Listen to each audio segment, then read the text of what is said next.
You ever practiced a hip opener in a yoga class and felt like you were the only one that wasn't really able to find that stretch, or the pose just didn't really work for you? Today we will be practicing Pigeon Pose, and I will show you my best ways to get into the pose, as well as how to really support your body so that you can find that stretch. Welcome to Yoga with Carolynne. In this channel, you will gain the tools, the knowledge, and the confidence to practice yoga, no matter your size, your age, or your ability to touch your toes.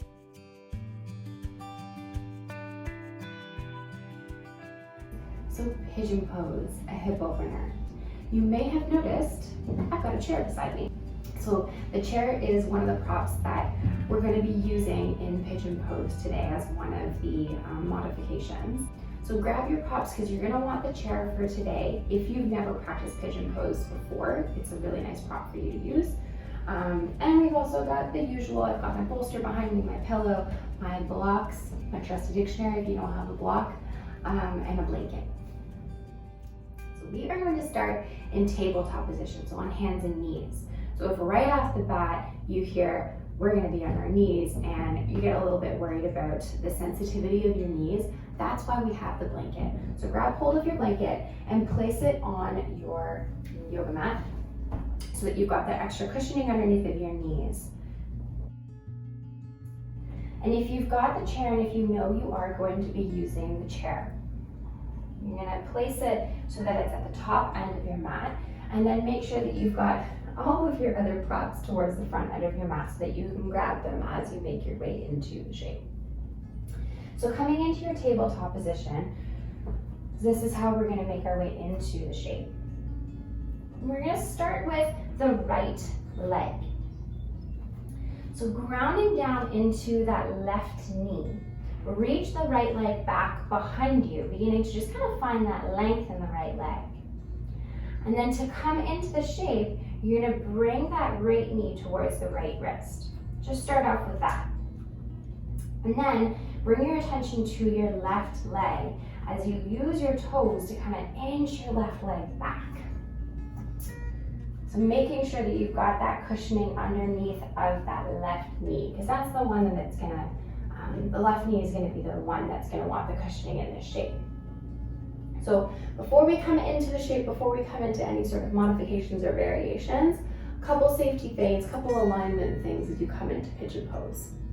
First thing is you're going to want to flex that front foot. So the right foot is going to come flexed because that'll keep your right knee nice and safe. As far as your hips go, I will ask that you try to maintain that kind of levelness of the hips. You don't want the right hip to fall towards the right or left hip to fall towards the left. You want to keep them nice and centered to keep your lower back safe. Last thing, back foot. So take a quick look at your back foot, making sure that it's not pointing towards the right or the left. You want it to be straight behind you. I'm definitely one of those people that has a tendency to kind of bend in the ankles, so just making sure that you're watching out for that. Okay. Now, right off the bat, you will notice my right hip is pretty high up away from the mat. Grab your pillow. So if you don't have a pillow and you've only got a blanket, or if you don't have a blanket, you've only got your book or your block, anything really, even if you've got like a sweater nearby or a scarf or something, grabbing that and placing that underneath of your hip. The reason that we're placing that support is because a yin pose is not a strengthening pose, so you don't want to have to be holding yourself up away from the mat during the length of the shape. So you've got your prop beneath your hip. Now, as far as choosing the sensation of the pose, that is going to be dependent on where you choose to place the right foot. So more sensation, right foot is going to be closer towards the front of your mat. A little bit less sensation, right foot's going to be right up snug where your groin is.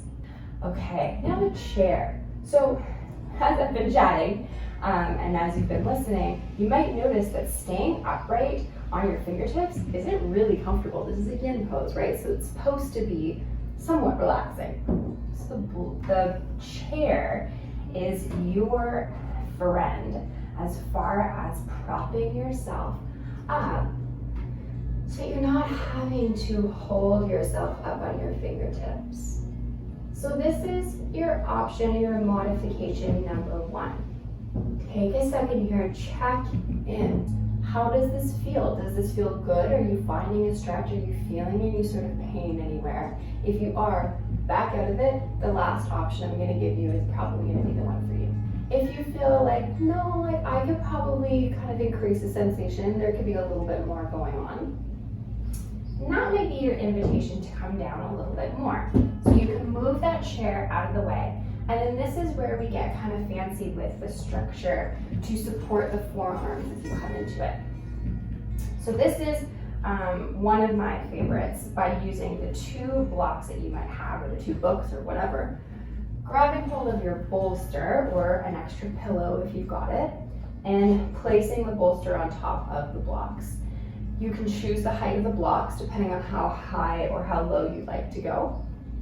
And then this is a nice landing pad for your chest, and then your chin just kind of can rest on the front of your hands. The last variation, the last modification I'm going to show you while we're in this shape is you can come all the way down onto your forearms and place a block underneath of your forehead. I'm going to show you one more option. So for those of you that might have backed out, you're like, no, you know what, even with a chair, it's not where I need to be. Come on out of it. And there's one last option, making your way onto your back. So this is called figure 4 pose. I just realized there's an ant on the wall. Hello, ant. So legs are bent, soles of the feet are on the floor. Lift your right leg up, place the right ankle onto the left knee, flexing that right foot again. Bring the legs in towards you and grab hold of wherever you can. If holding the legs up for a length of time is not comfortable, you can turn wherever the wall is and place the sole of your left foot up against the wall, so that then you're not having to hold anything up and you can just hang out here. So if you're in your pigeon pose, you're not in your figure 4 pose, to come out of the shape, you're going to place the palms of the hands onto the mat. Press yourself up. Honestly, the most kind of simple way to come out of the pose is to just bring your right hip down and release the left leg forward in front of you. Thank you so much for joining me today. I hope that you were able to learn quite a few different options for your pigeon pose. If none of these worked for you, let me know. Reach out to me, leave a comment below. I'm happy to explore different options with you. I really want these pose tutorials to be a chance for you to leave feeling a little bit more confident for the next time that you practice another online video or next time you make your way to a yoga class. I'd love it if you gave the video a thumbs up if you did appreciate it, and please subscribe. That's the best way to support me right now so that I can keep bringing free online yoga videos to you. From my heart to yours, namaste.